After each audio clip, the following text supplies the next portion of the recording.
Hey guys, Bunny here. I'm not flipping you off. This finger is yellow and the green screen's cutting it off, you see. So this is game dev episode. Game log. Devlog? I'm gonna call it the devlog. Let's call it the devlog. That's a good name for it. Devlog day 3. When we last left off, we finished our little goblins running away and running towards us. Get away. So that's what we did last time.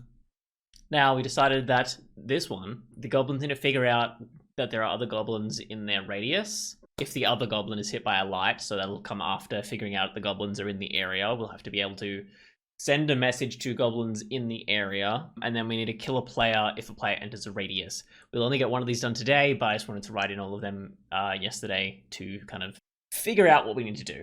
So, first thing is first. I'm the realist. Goblin will be what we're focusing on here. So the handler script is what we need. I vaguely know what I want to do here. So what I think we need to do is put an on trigger, enter, and an on trigger exit. Yeah. So what we need is collider.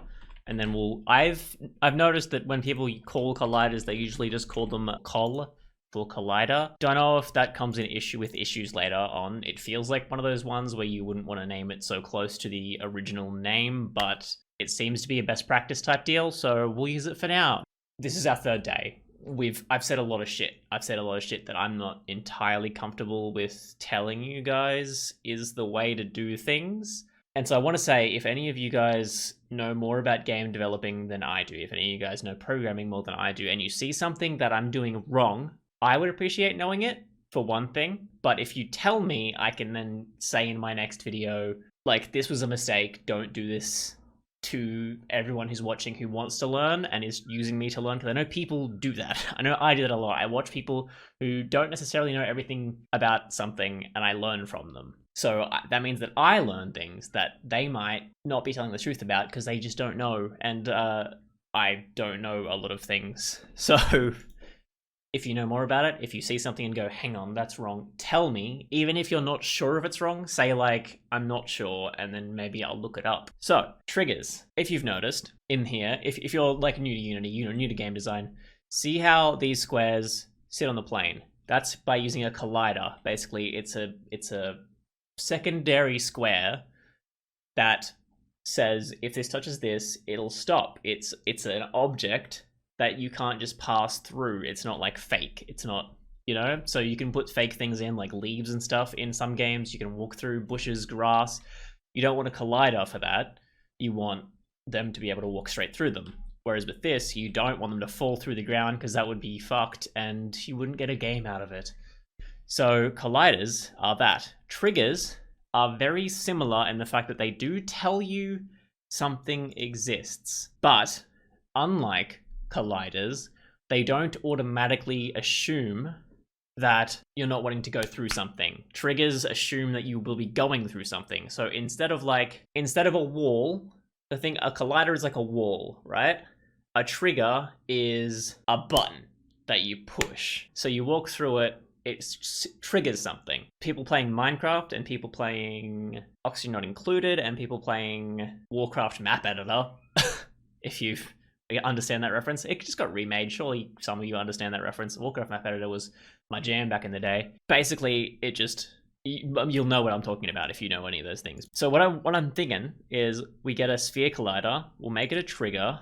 I have had a lot of coffee today. You might be able to tell my energy is a little bit off the charts at the moment. I did want these videos to be slightly relaxing, so you can just kind of listen to them almost like a podcast if you don't care that much about game design and you just want to hear my voice. Sometimes people do that, and I'm okay with that. Now, so this sphere is spawned here, right? What I want to do is I want to change the radius to 10. No, 5. 5's good. Let's go with 5. So what this does is there's a huge circle around this boy. Now, let's just see if that's fine as it is. Yeah, nothing's changed. There is a circle. I just killed the circle. I'm so sorry, circle. So there is a circle. It exists. We've got a trigger, right? Now, the box collider is not a trigger, so it doesn't count as a trigger. It's good. In that case, we can start using this code. So on trigger enter, there'll be a collider, and that works. The code, I believe, works the exact same way as the ray trace does. Now, if you remember back in our first video, we've decided, like, we figured out how ray tracing works, and basically it shoots something when it hits a collider. So same thing.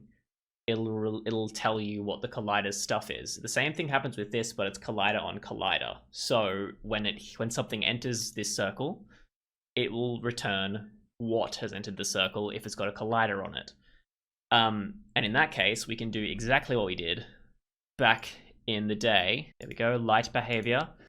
So hit.collider.tag functions. So let's try that out. If hit.collider.tag equals enemy debug dot. I don't know if I mentioned debug.log. Debug.log is the easiest way to debug if a code of yours has worked. So when you do something that you are coding, so currently if the tag of the hit is enemy, it'll tell me that I'm hitting it, and otherwise nothing will happen, and you'll be like, okay, that's the issue, that it's not coming up as enemy. Debug.log, yes, beach. I've been watching too much cinema, apparently. So that's the on trigger. Ooh, what did we do wrong now? Oh, it's not hit. That's the issue.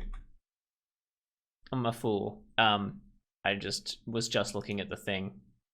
Ooh, wait, what? Namespace cannot directly contain methods such as fields or methods. Method must have a return type.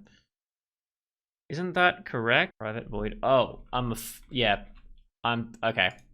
I had a bit of a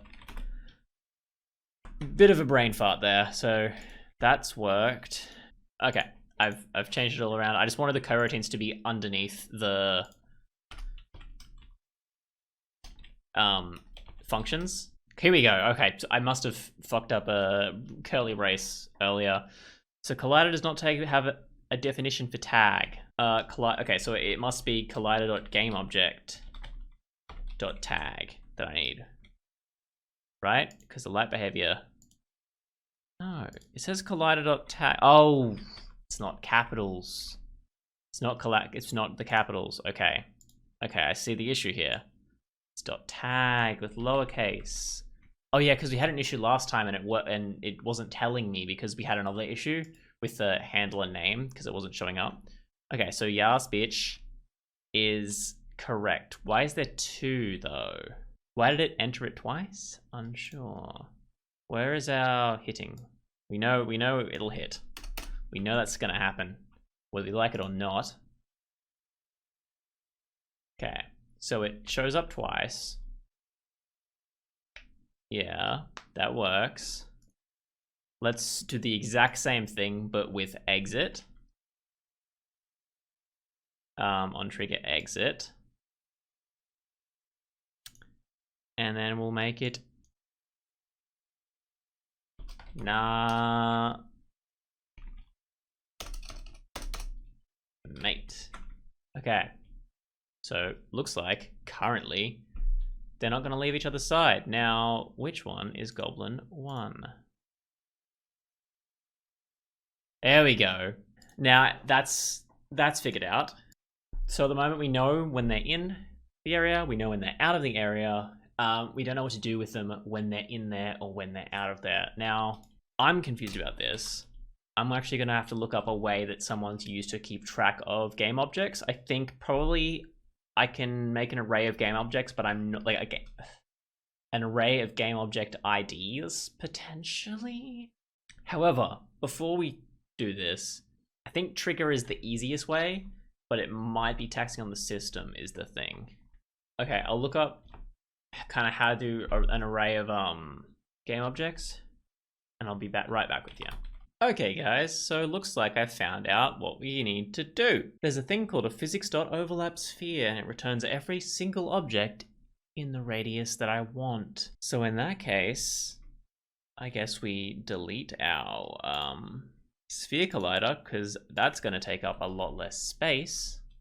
And we delete our on trigger enter and on trigger exit. Actually, no. Should I make it on update? No. Yes. On trigger. Okay. What I think I'm gonna do is I'm gonna keep the trigger. Yeah. So I'm gonna keep the trigger. I'll use the trigger to make it figure out something has happened in the environment. So the trigger will be like, oh, something's changed. Check again. But then it's not constantly checking, right? I think on collision it checks every frame anyway, but that's in my brain that works. Maybe overlaps here is fine. So I want this whole thing apparently, because this whole thing is exactly what I want from this. Hit colliders, right? Or let's change the name from hit colliders to friend colliders because they're our goblins' friends. I'm sorry about the noise because I misclicked. Yeah, that is all correct. The center is a number. Oh, it gets the center, which is the vector 3. So the center in this case is this dot transform dot position. Now, I've heard that this dot transform dot position is not a good way to do things and that you should be storing it in a variable so it doesn't constantly check, I guess. But it's not constantly, it shouldn't be constantly. Okay, so while I is less than friend colliders dot length, do this, right? So while that's that, if friend colliders I dot collider dot tag equals enemy, we want another list of colliders, which will be a public variable, and we will call it collider lowercase goblin in radius. It's a mouthful, but it'll work, and we'll do that, right? So it's empty. How's this working? Oh, we haven't finished the thing. That's why it's not working. All good? Yeah, it's all good. So we can now change the on enter tag. Do this. If it's enemy, then how do you add to arrays in C#? So what I've learned is lists are less taxing on the system. I mean more taxing on the system, but they are more what I need. Hopefully this works. Apparently lists are very weird in this. I wasn't expecting it to do that. I mean, usually, because I'm pretty sure it's like this, and then this is like list and array usually in other programs, but for this, not in other programs. I think curly braces for Python, which doesn't use curly braces, but obviously these ones do. So apparently it's public list, and then collider is in these little boys, and then it'll equal, okay, and then it'll equal new list game object. No, convert list to list. Oh, is that what I want to do then? Yeah. Okay, so I've made a list, collider list, for the goblin in radius thing, right? So far, I think what I need to do is goblin in radius equals new list friend colliders I. Okay, so I think this works, and then I need to do like a this dot add this. I didn't think that you needed to do this for lists, but see if it works. List does not contain a definition for add. Interesting. I get them in JavaScript, but it's a lot of unnecessary junk for this. I mean, it might be necessary. I'm not sure. I want a one-dimensional list with just the colliders, but I guess it's not one-dimensional because a collider is an array of position, right? What I want to do is do this, right? Because I want the game object so I can send the message to the game object. And then I want to change this to a game object instead. Content does not, list game object does not contain a definition for add. So confused. why are lists so hard? Okay, so I think it's working, but then apparently it does not. Oh, is it? Oh, did I ever make another mistake? So once again, foiled by lowercase and uppercase letters, foiled by misspelling words. It's not about anything else other than that. Okay, now we want to debug.log goblin in radius. Okay, so there is one game object hidden away dot tag. Dot length.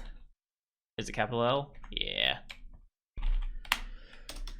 Ooh, it's really hard when I'm using, is it length, goblin, and radius? I'm pretty sure, I feel like that's what happens for this.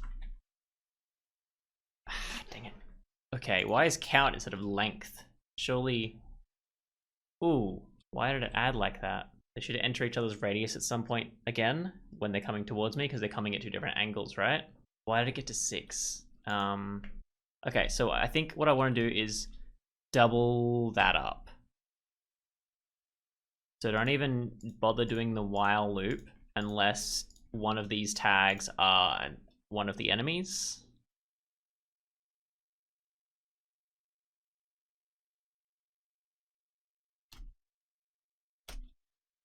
And then we check again because it will still do the plane. I does not exist in the current context. Okay, what did I do? What on earth did I just do then? Ah. If pol.tag equals enemy this time. Okay, it's still adding things. It's gone in there and it's done it 4 times again. It's done it 8 times. What? Okay. We're getting closer, but there's still a long way to go. I think that'll be it for this episode. We'll try more tomorrow. I'll see you guys then. Please give me like subscribe, take a comment telling me if you enjoyed it, telling me what you would like to see more of, like what kind of other things you want me to kind of try out, what things you think I could add to the game to make it a little bit more functional, what you think about the current direction for this goblin character. And I will see you in the next one. Bunny out.